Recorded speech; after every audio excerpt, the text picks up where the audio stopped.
When I caught my wife with another man in our living room, I didn't lose my cool. I didn't scream or throw punches. Instead, when she had the nerve to ask for an open marriage, I smiled and said yes. Then I invited her lover's wife to our home, triggering a chain of revelations that would destroy everything she thought she'd built. She wanted to play games? Fine. But she forgot one thing. Engineers like me don't build bridges that collapse under pressure. My name is Marshall Barrett. I'm 45 years old, an engineer who helped design half the bridges in our county. I've spent my life building things to last, structures that can withstand storms, earthquakes, and the test of time. Ironic that I couldn't build a marriage that would do the same. That night in September changed everything. I remember it was raining, a steady downpour that drummed against our bedroom window as I drifted in and out of sleep. Megan wasn't in bed yet, claiming she needed to finish some work for an upcoming presentation. Nothing unusual there. As head of HR at Westfield Marketing, she often brought work home. The vibration of my phone jolted me awake. Then another. Then a third, insistent and demanding attention. I fumbled for it in the darkness, but my hand brushed against another device on the nightstand. Megan's personal phone. That stopped me cold. Megan never left her phone unattended. Never. I picked up my own phone first. 3 text messages from an unknown number.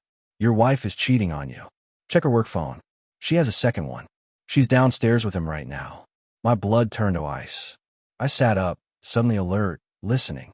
The house was quiet, but not the peaceful quiet of a sleeping home. This was different, tense, expectant. I swung my legs over the side of the bed and stood up, adrenaline pumping through my veins. If I confronted her now, caught them in the act, what then? I had a career, a reputation in the community. We had Madison, our 14-year-old daughter, sleeping just down the hall. But something in me hardened. I hadn't spent my life building things to stand by and watch as my marriage crumbled beneath me.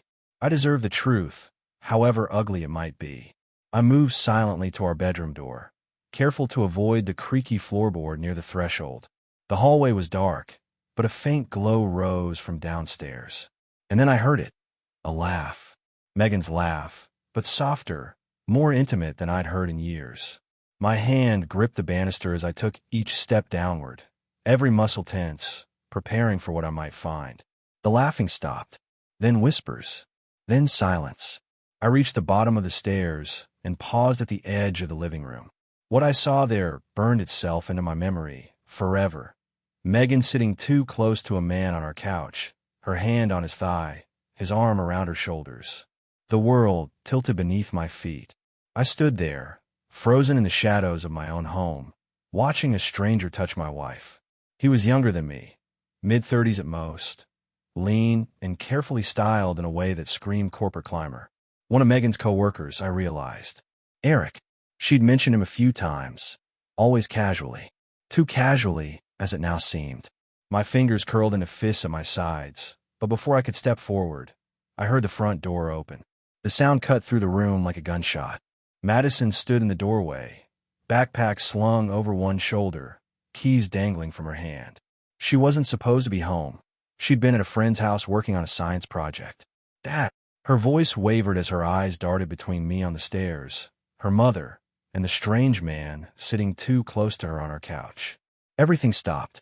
Megan's face drained of color as she jerked away from Eric, who leapt to his feet like he'd been electrocuted. Madison, honey, Megan began, but my daughter's face had already crumpled in understanding. Eric looked like he wanted the floor to swallow him whole. I should go, he muttered, edging toward the door. Yes, you absolutely should, I said, my voice dangerously steady as I finally stepped into the light. I moved to block his path to the door, drawing myself up to my full height. But first, I'd like to know exactly who you are and what you're doing in my home with my wife at 11 o'clock at night. He balked, eyes darting between Megan and me. Look, man, this isn't. Dad, what's happening? Madison's voice broke, tears brimming in her eyes. I turned to my daughter, my heart fracturing at the sight of her confusion and fear. Madison, please go upstairs to your room. I'll come talk to you in a minute. But, now, sweetheart. I kept my voice gentle but firm. Madison hesitated, then nodded, shooting one last bewildered look at her mother before hurrying up the stairs. The moment she was gone, I turned back to Eric, who was still trying to edge around me toward the door. I asked you a question, I said, stepping closer to him. Who are you to my wife? Eric swallowed hard, looking to Megan for rescue. She just sat there, silent, like a statue. I'm her colleague, he finally said, lifting his chin slightly. We work together. I smiled, a cold expression that didn't reach my eyes. Is that what they're calling it these days? Marshall, stop it. Megan finally found her voice, standing up. This is ridiculous. You're overreacting. I turned to her, disbelief coursing through me. Overreacting? Our daughter just walked in on you cuddling with another man in our living room. And I'm overreacting. Eric seized his chance, sliding past me toward the door. I'm just gonna go. Yeah, you do that. I snapped, not even looking at him. And don't come back to my house. The door clicked shut behind him, leaving me alone with my wife and the wreckage of what I'd thought was our life together. Explain, I said simply. Now. Megan paced our living room like a caged animal, her hands fidgeting with her wedding ring, the 3-carat diamond I'd saved for 2 years to buy her. The irony wasn't lost on me. This isn't what it looks like, she finally said, her voice brittle. I laughed, a harsh sound that surprised even me. Really? Because it looks like my wife was cozying up to another man in our home while our daughter walked in on it. Please, enlighten me on what it actually was. Megan's jaw tightened. Eric and I are close. We work together. Sometimes the lines get blurred. Blurred. I stepped closer. There's nothing blurry about marriage vows, Megan. They're crystal clear. She crossed her arms, her defense mechanism when cornered. You don't understand. Things between us haven't been right for a long time. So talk to me. See a counselor. Don't bring another man into our home. It's not that simple, she snapped. You're never here emotionally. Always buried in your projects, your bridges, your precious structures. I absorbed the blow, recognizing the deflection tactic. How long has this been going on? Her hesitation told me everything. How long? A few months, she admitted, looking away. Months. I repeated, the word like ash in my mouth. And what exactly were you planning to do? Keep sneaking around? Leave me? What? Megan took a deep breath, then looked me straight in the eye. I was thinking about asking for an open marriage. The room went silent. I stared at her, waiting for the punchline, but it never came. An open marriage, I repeated flatly. Yes. Her voice gained confidence. Many couples are doing it now. It adds excitement, variety. We could both see other people while maintaining our family unit. It might even bring us closer. The sheer audacity struck me speechless. She'd already been cheating for months, and now she wanted my permission to continue? You want my blessing to sleep with Eric. It wouldn't just be for me, she countered quickly. You could see other women too. It would be equal.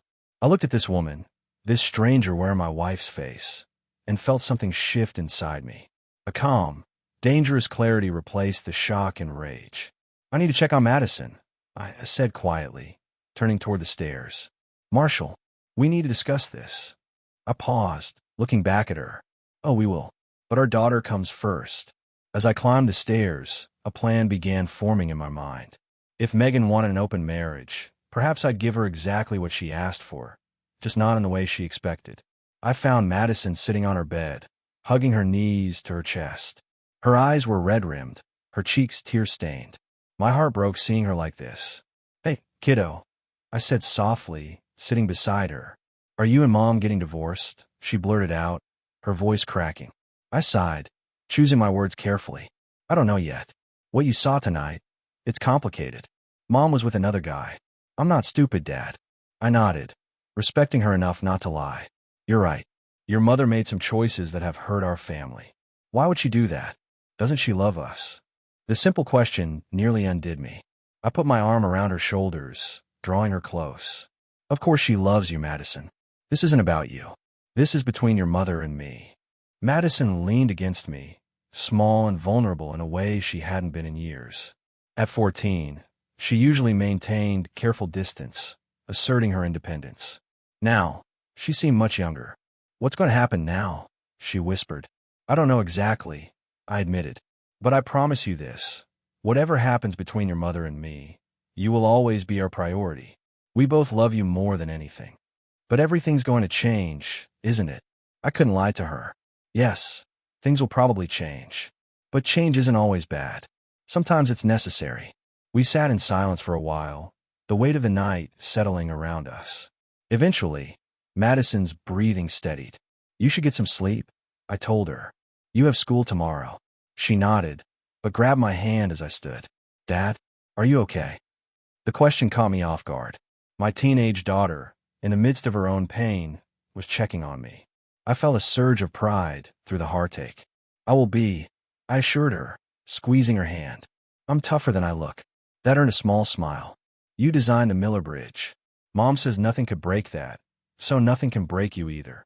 I smiled back, though it was bittersweet. Smart girl. Get some rest. Downstairs, Megan was waiting, arms still crossed defensively.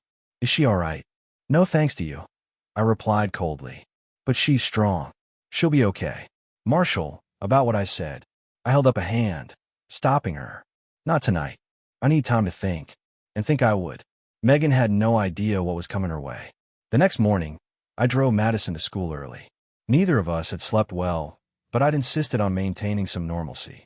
Megan had tried to join us for breakfast, but Madison barely acknowledged her presence. The hurt in Megan's eyes didn't move me. She'd brought this on herself. After dropping Madison off, I didn't go straight to the office. Instead, I pulled into a small cafe downtown and ordered a black coffee, then pulled out my phone.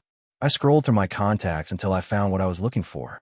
Lauren Russell, Eric's wife. We'd met a few times at company functions, a quiet, thoughtful woman who worked as a child psychologist.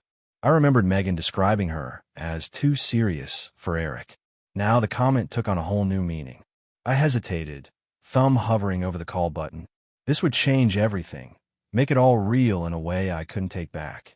But Megan had already changed everything the moment she invited Eric into our home. I pressed call. It rang 3 times before she answered. Hello. Her voice was cautious, obviously not recognizing my number. Lauren? This is Marshall Barrett, Megan's husband. A pause. Marshall. Hello. Her tone shifted, guarded now. Is everything okay? No, I said bluntly. Everything is not okay. I need to talk to you about Eric and Megan. In person, if possible. Another, longer pause. Then, so quietly I almost missed it. I was wondering when this call would come. My grip tightened on the phone. You knew. Not exactly. Her voice was measured, professional. I had suspicions. For a while now. I'd like to meet. Today, if possible. She agreed immediately, suggesting the same cafe I was currently sitting in. When I told her I was already there, she laughed, a sad, hollow sound. Give me 20 minutes. True to her word, Lauren arrived exactly 20 minutes later. She spotted me instantly and walked over, her movements precise and deliberate. She looked different than I remembered. Her dark hair was shorter now, her face more angular, as if she'd lost weight recently. She wore no makeup, and the shadows under her eyes suggested she hadn't been sleeping well either. Marshall, she said simply, sliding into the booth across from me. Thank you for coming, I replied, pushing a fresh cup of coffee toward her. Cream, no sugar, as I'd seen her take at the company Christmas party last year. She noticed the gesture, raising an eyebrow slightly. You're observant. Engineer, I shrugged. Details matter in my line of work. Lauren wrapped her hands around the mug, but didn't drink. So, Eric and Megan. I appreciated her directness. How long have you suspected? A few months. The late nights. The constant texting. The sudden need for privacy. She looked up at me. The classic signs. She asked me for an open marriage last night, I said, watching her face. Lauren didn't flinch. Let me guess. After you caught them together. I nodded, impressed by her composure. Our daughter walked in on them. Now she winced. That's unforgivable. Which is why I called you. I leaned forward. What do you want to do about this, Lauren? Do? She seemed surprised by the question. They've made fools of both of us. Are you planning to just accept it? Because I'm not. Something flickered in her eyes, a spark of the same anger burning inside me. What exactly are you suggesting? I told her my plan. As I spoke, the spark in her eyes grew into a flame. That's devious, she said when I finished. But she was smiling now, a sharp, dangerous smile that transformed her face. Are you in? Lauren extended her hand across the table. Marshall Barrett, I believe this is the beginning of a beautiful partnership. As we shook hands, I felt something I hadn't expected. Hope. Not for reconciliation with Megan. That ship had sailed, but for justice. For consequences. For the first time since my world imploded, I smiled. Over the next week, Lauren and I crafted our strategy with the precision of a military campaign.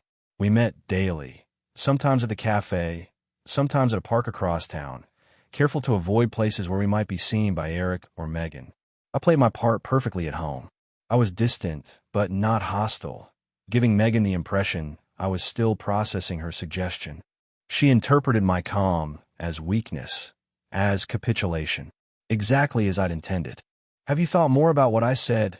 she asked one evening, sidling up to me in the kitchen while Madison was upstairs doing homework. About the open marriage? I kept my voice neutral as I chopped vegetables for dinner. I'd been considering it.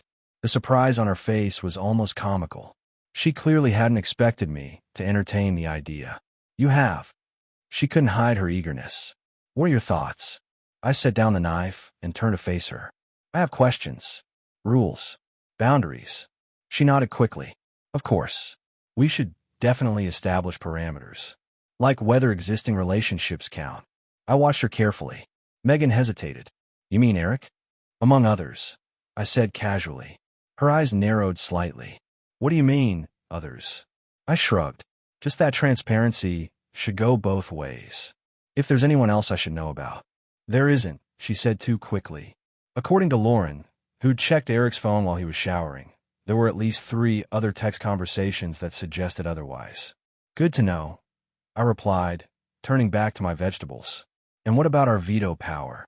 If I don't approve of one of your choices, or you don't approve of mine?" Megan frowned. "I suppose we could discuss that. Who exactly do you have in mind?" I smiled to myself. She was already getting jealous at the mere possibility of me seeing other women. She didn't want an open marriage. She wanted permission to cheat while keeping me on a leash. "No one specific yet," I lied smoothly, "just exploring the concept." Meanwhile, Lauren was carefully laying groundwork of her own. She'd accidentally left emails open on their shared computer, correspondence with a divorce attorney. She'd mentioned marriage counseling to mutual friends, ensuring word would get back to Eric. She'd started taking more care with her appearance, coming home late without explanation. "He's panicking," she reported during one of our strategy sessions. "Called me 3 times yesterday when I didn't answer his texts." "Good," I nodded. "Megan's getting jumpy too. Asked me twice if I've been seeing anyone." Lauren's eyes glinted with satisfaction. "And the final piece." I pulled out my phone, showing her the text I'd just received from our mutual friend at Megan's company, the one who'd sent the anonymous warning text that fateful night. "Confirmed," I told her. "Thomas Grayson has been seen taking Megan to lunch 4 times in the past month. Always at the same hotel restaurant." "Her boss?" Lauren shook her head. "Classy. Eric doesn't know." "Not yet," she smiled. "But he will." The trap was set. Now all we had to do was spring it. 2 weeks after discovering Megan's betrayal, I was ready to execute our plan. Madison was spending the weekend at her friend's house. I'd made sure of that. Some things children shouldn't witness, even teenagers as mature as my daughter. "You seem different," Megan remarked that Friday evening as I walked into the kitchen wearing a crisp button-down and my best jeans. "Going somewhere?" "We are having company," I replied casually, checking my watch. "They should be here any minute." Megan froze, wineglass halfway to her lips. "Company? Who?" The doorbell rang before I could answer. I smiled at her confusion. "Why don't you answer that?" Suspicion flickered across her face, but she set down her glass and moved toward the door. I followed a few steps behind, positioning myself to fully observe her reaction. When she opened the door, Megan's entire body went rigid. Lauren stood on our doorstep, wearing a fitted black dress that highlighted her athletic figure. Her dark hair was swept up elegantly, her makeup subtle but enhancing her striking features. "Hello, Megan," Lauren said pleasantly. "Marshall invited me over. I hope that's all right." Megan turned to me, her expression a mixture of shock and outrage. "What is this?" I placed my hand on the small of Lauren's back, guiding her inside. "My wife wanted an open marriage," I announced calmly, so I agreed and invited her lover's wife to our home. The color drained from Megan's face. You what?" Lauren smiled, her composure perfect. "Thank you for the invitation, Marshall. The house is lovely, Megan. Especially your living room. I hear it's quite comfortable." Megan's jaw clenched as the deliberate dig hit its mark. "This isn't funny. It's not meant to be," I replied. "You want an open marriage. Lauren and I are exploring that possibility together." "With her?" Megan hissed, barely attempting to hide her disgust. Lauren raised an eyebrow. "Is there a problem? I thought the whole point of an open marriage was freedom to pursue connections outside the primary relationship." Megan crossed her arms, a defensive posture I knew well. "This is childish, Marshall. You're just trying to hurt me." "Not at all," I replied smoothly. "I'm embracing your modern approach to marriage.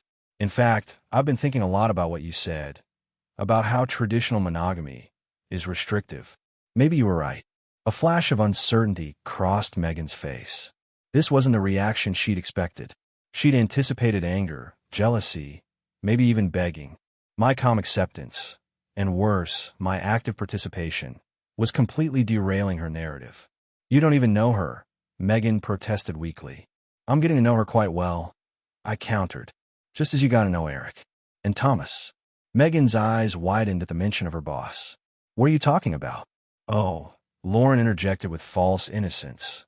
"I thought in an open marriage, everyone was aware of all partners. Isn't that the point of the honesty you mentioned, Megan?" Megan's phone buzzed on the counter. She glanced at it, then quickly turned it face down. Too late. I'd seen Eric's name on the screen. "You should get that," I suggested. "It might be important." As Megan retreated to the kitchen to answer her phone, Lauren gave me a subtle nod. Phase 1 of our plan was complete. Megan returned from the kitchen pale and visibly shaken. Her eyes darted between Lauren and me. "Everything all right?" I asked innocently. "Fine," she snapped, but her trembling hands betrayed her.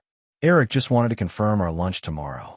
"Actually," Lauren said smoothly, "Eric won't be available tomorrow. He's meeting with our marriage counselor in the morning and looking at apartments in the afternoon." Megan's mask slipped further. "What are you talking about?" "Oh, didn't he tell you?" Lauren's tone was light, conversational. "I filed for divorce. He received the papers yesterday." The shock on Megan's face was almost comical. You what?" "Filed for divorce," Lauren repeated. "With evidence of infidelity, which, as I'm sure you know, significantly impacts the financial settlement in our state." I moved to the bar cart in the corner, casually pouring 3 glasses of whiskey. "Drink, anyone? I think we could all use one."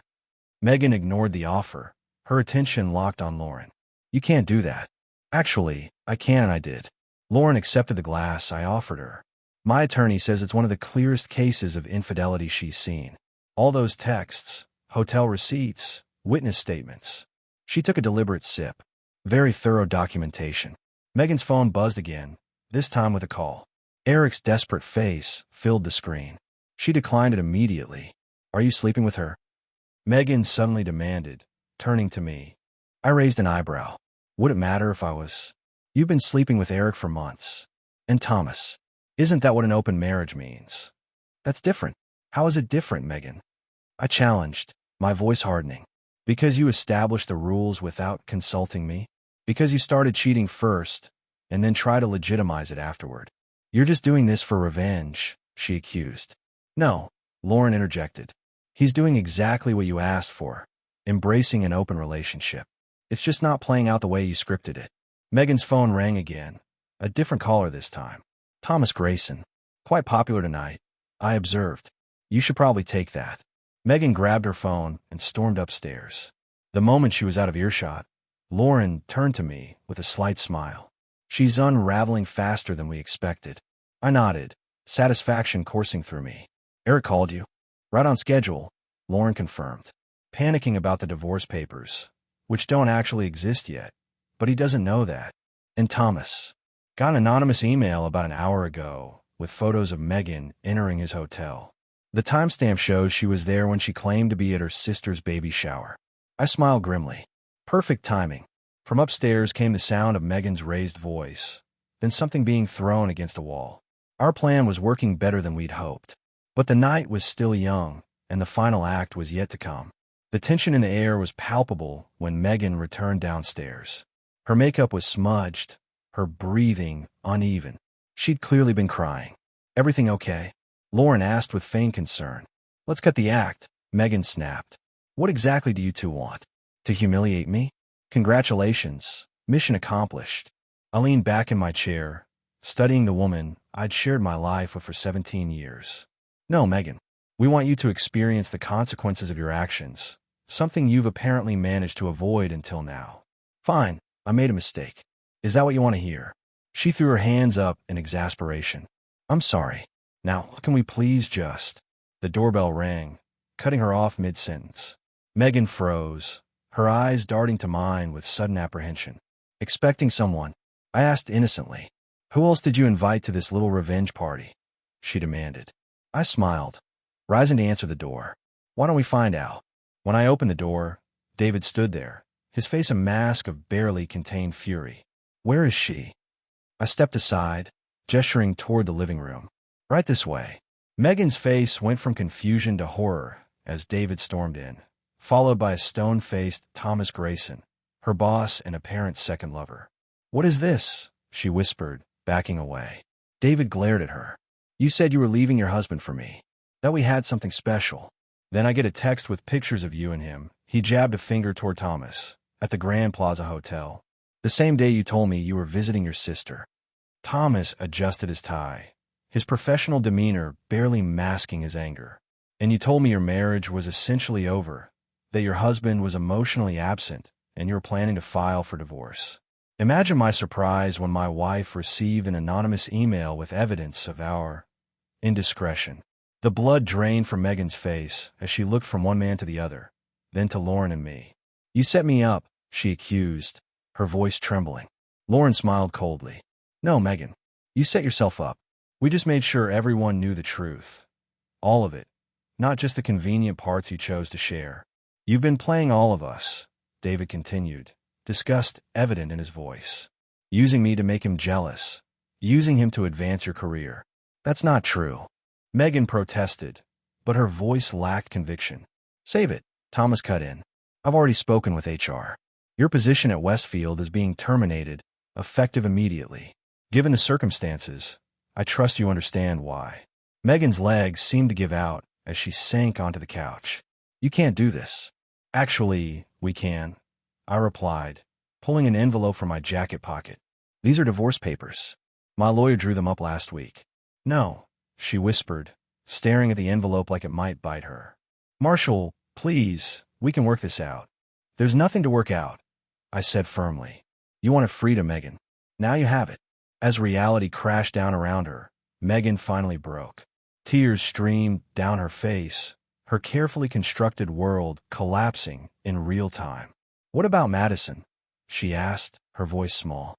Our daughter will be just fine, I assured her, though my tone remained cold. She's stronger than you think. Stronger than both of us, probably. In that moment, looking at the wreckage of my marriage, I felt no joy, no satisfaction, just a weary acceptance that some things, once broken, can never truly be fixed. 3 months after that fateful night, I stood on the observation deck of the newly completed Miller Bridge, my most recent project, and, according to the mayor's speech earlier that day, a triumph of modern engineering. From this height, the city sprawled below me, its lights beginning to twinkle in the early evening. Dad, you okay? I turned to find Madison watching me with concern in her eyes. At 14, she sometimes seemed wiser than her years, especially these past few months. Just thinking, I replied, putting my arm around her shoulders. It's been quite a year. She nodded, leaning against me in a rare display of teenage affection. Mom called today. She wanted to know if I'd spend Thanksgiving with her. I kept my expression neutral. And what did you say? That I'd think about it. Madison stared out at the horizon. She sounds different now. Less. I don't know. Fake. I nodded, understanding exactly what she meant. The divorce had been finalized with surprising efficiency. Megan, facing unemployment and social humiliation, hadn't contested the terms. She'd moved to her sister's place in Cleveland, apparently focused on rebuilding her life, as she put it during their weekly phone calls. Life gives us second chances sometimes, I said carefully, even when we don't deserve them. Madison looked up at me, her expression serious. Are you ever going to forgive her? I considered the question thoughtfully. I already have, in a way. Forgiveness doesn't mean forgetting or pretending it didn't happen. It just means I'm not carrying that anger anymore. What about Lauren? Do you still talk to her? I smiled slightly. Lauren and I had developed an unexpected friendship through our shared ordeal. Occasionally. She's moved to Seattle for a fresh start. And are you dating anyone? Madison asked with the directness only teenagers can master. I chuckled. No, kiddo. I'm focusing on more important things right now. Like you. And this. I gestured to the bridge beneath us. Solid, strong, built to last. You know, Madison said, my science teacher says bridges are special because their whole purpose is to connect things that would otherwise stay apart. I looked at my daughter, struck by the wisdom in her observation. That's true. Very true. As we stood there watching the sunset paint the sky in brilliant oranges and purples, I felt a sense of peace I hadn't experienced in years. The life I'd built with Megan was gone, its foundation compromised beyond repair. But here, with Madison beside me and new possibilities ahead, I was building something different, something stronger. Not all bridges are physical structures of concrete and steel. Some are the connections we form with others, the paths to healing, the spans that carry us from one chapter of life to the next. And some bridges, I was learning, are best built after burning the ones that led nowhere.